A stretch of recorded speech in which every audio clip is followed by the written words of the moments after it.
Dennis Kirk, the Bariatric Carnivore. For my birthday this year, my son got me a pair of push-up bars, and they are really fantastic, and they're tough, and they really help do push-ups without putting additional stress on the wrists, and I appreciate them. What I didn't appreciate, though, was the fact that he got me into a push-up challenge. So he lives in Denver, I live here in Oklahoma City. So the way we're doing this is every day we started off doing 15 push-ups, and we've been adding 5 progressively to it every day. So today was 65, and frankly, the 60-year-old dude is feeling it. It is a challenge. It should be fun by the end of the month. We'll see how we do. But, he's 20-something, so it's a lot easier for him. But we're not just doing the push-ups alone, that we're just doing that on top of what we normally do for workouts. He likes to run and do different types of karate and martial arts. I do my band stuff. So it's a challenge. It is an additional challenge. And then that got me looking into doing push-ups. And how many push-ups can you expect to do? Because there's a study that was done that looked at push-ups as a cheap metric for figuring out longevity and overall health and physical ability. And it turns out that is probably the cheapest, best marker for overall health that you can do. They looked at a large group of population. They then tracked them. How many push-ups can you do? Basically, untrained, where you are right now, and then follow them. And it turns out that the people that could do over 40 push-ups had the least number of cardiovascular events by far. It was probably the best indicator of overall strength and health that you can possibly do, which I found interesting. Then I studied it a little bit further, and I said, well, how many push-ups can a guy over 60 do? What would be the marker for good health?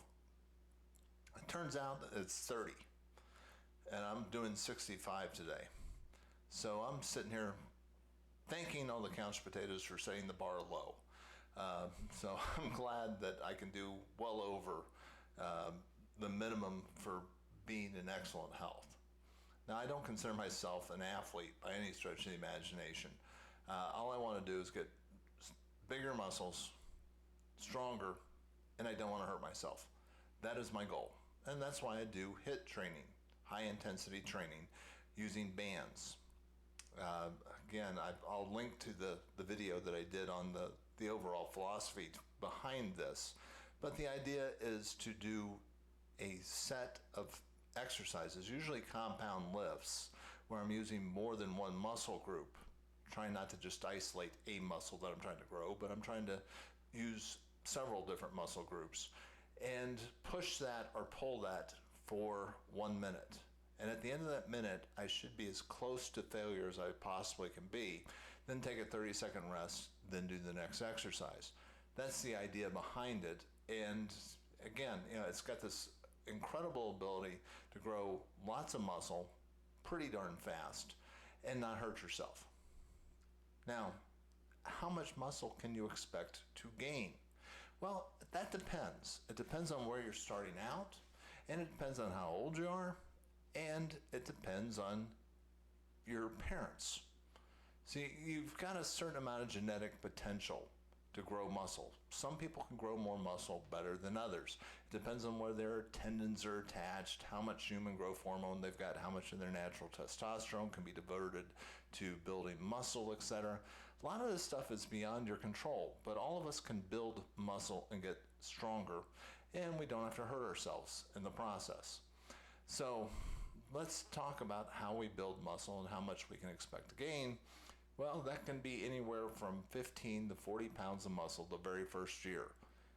And that's the good news. The bad news is it gets progressively lower each year as you go along. So the better shape you are, the least amount of potential you've got to build new muscle tissue.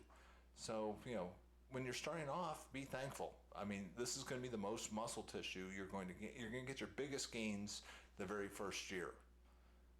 And you're going to build up your biggest strength gains your first month. But don't be confused. See, that first month, your biggest thing that's holding you back is your brain. Your central nervous system is trying to protect itself from injury, and it's going to hold you back as far as how much it thinks you can lift. But the cool news is the more you do it, the more confidence your brain has that you can actually do stuff. And after about a month, you will be hitting about your maximum levels where you are right now. That's really your beginning strength, is after the first month of actually doing this stuff. That's how strong you really were when you began. Then, you now know what your new max is, basically after the first month. But you have to overcome that central nervous system that is going to hold you back until about a month into training. It's kind of akin to what I found out in yoga.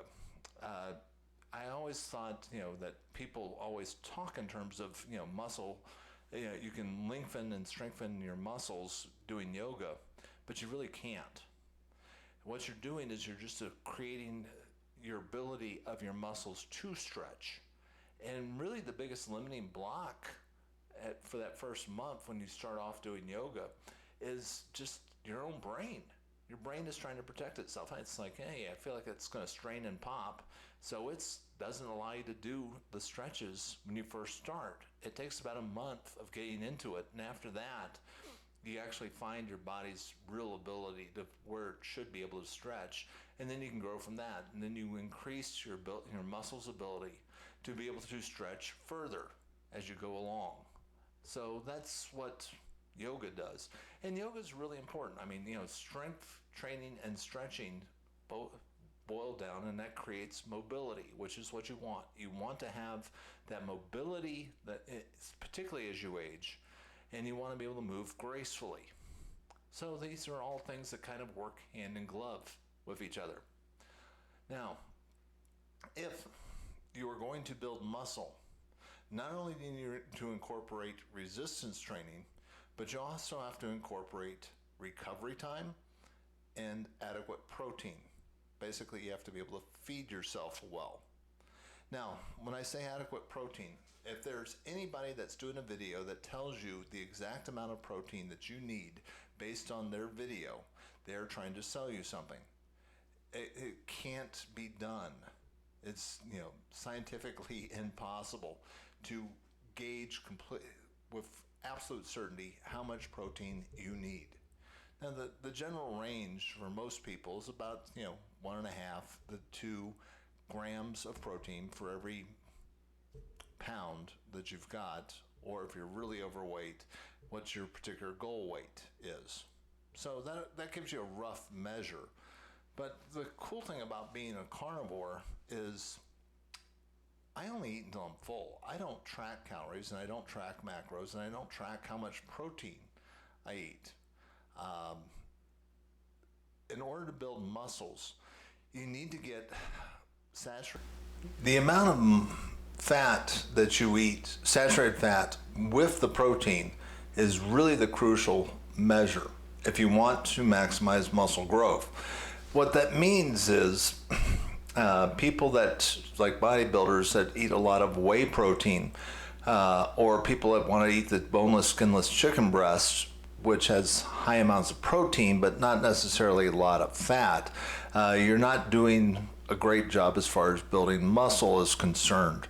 Now, they may have their own protocols, weight trainers and people that are trying to cut stuff for competitions and bodybuilding and stuff like that may have different compositions, but my goal is not to try to get in competition state. My goal is to build muscle and to build strength. So that's why I eat meat and not add in all the additional proteins.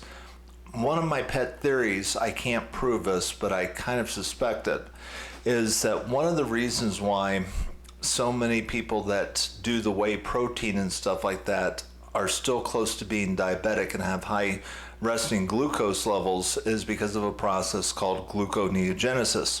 That's where the body converts protein into glucose. And that's a very powerful thing, and it's an important function of the body because, look, I eat close to zero carbs. Inuit Indians eat close to zero carbs. but the body still needs a small amount of glucose into the system, and the way it produces glucose is by gluconeogenesis. That's why you don't need carbohydrates in your diet. The body can produce all the glucose that it needs through that process. And I think too much protein without the adequate amount of fat creates this problem. And probably one of the reasons why the keto people create so many ketones for energy is because they have high fat to protein consumption. So anyway, that's a little bit on that area. But I guess the key question is, hey, I want bigger biceps. Well, if you want bigger biceps, then do more squats. And that may seem totally out of line, but think about this. Think about tennis players.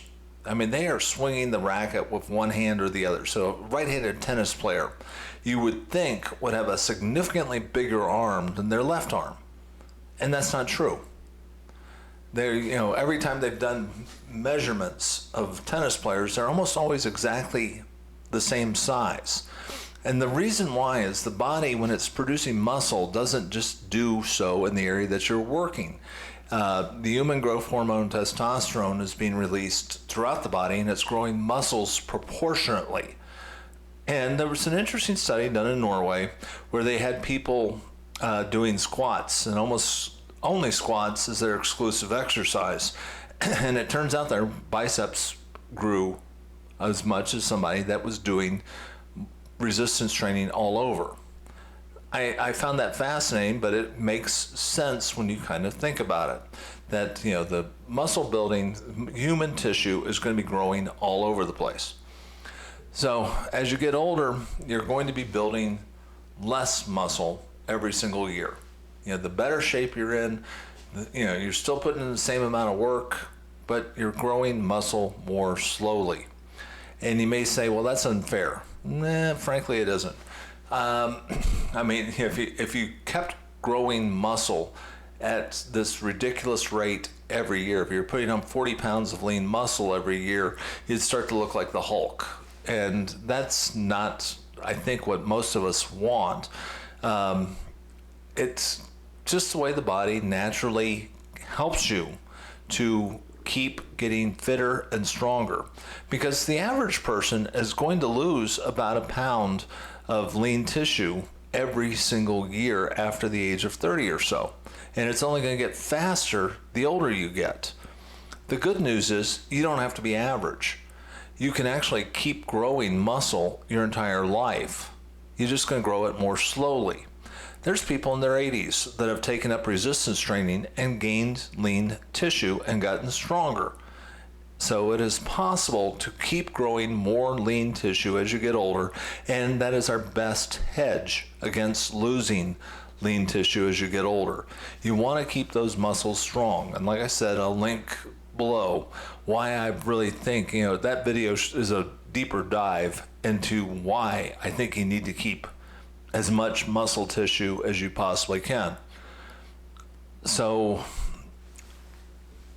be kind of thankful there seems to be a natural limit to how much muscle you can grow. You're not going to have to worry about being the Hulk. But on the other side of the coin, you have to be able to use the scale properly. And the reason why I say that is, if you're a naturally lean person, if you do not have much muscle and you start beginning a program of resistance training and you put on 14 to 20 pounds of lean muscle mass that first year that you're starting to do this, there may be a little bit of, oh my gosh, I'm getting fat.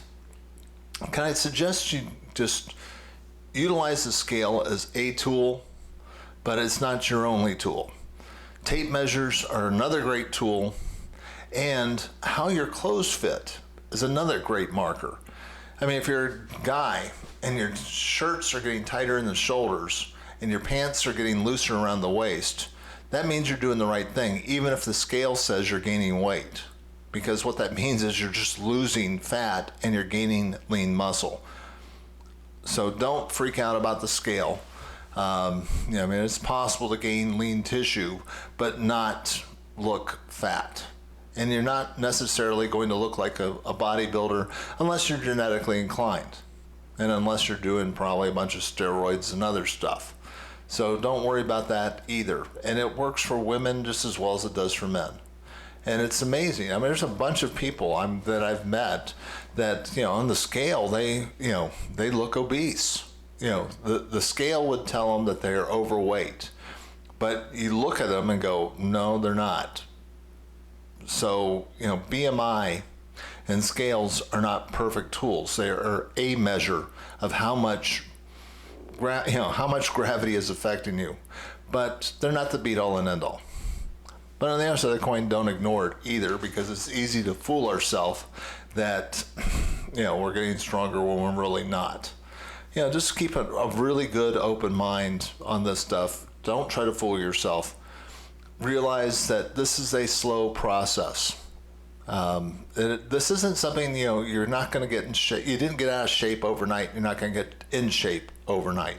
It's going to take you about a month to get over your brain's initial hesitancy of lifting heavy things. It's going to take you a little while to do that.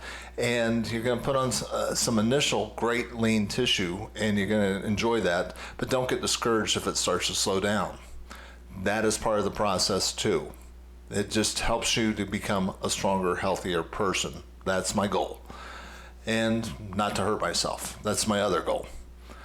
This is Kirk, the Bariatric Carnivore. If you like this message, if you want to hear more like it, if you think other people should hear messages like this, then please hit the like and subscribe button. That tells the algorithm at YouTube land that this is a message worth hearing. And I really hope you do. I try to put out a message every weekday, and I will talk to you tomorrow.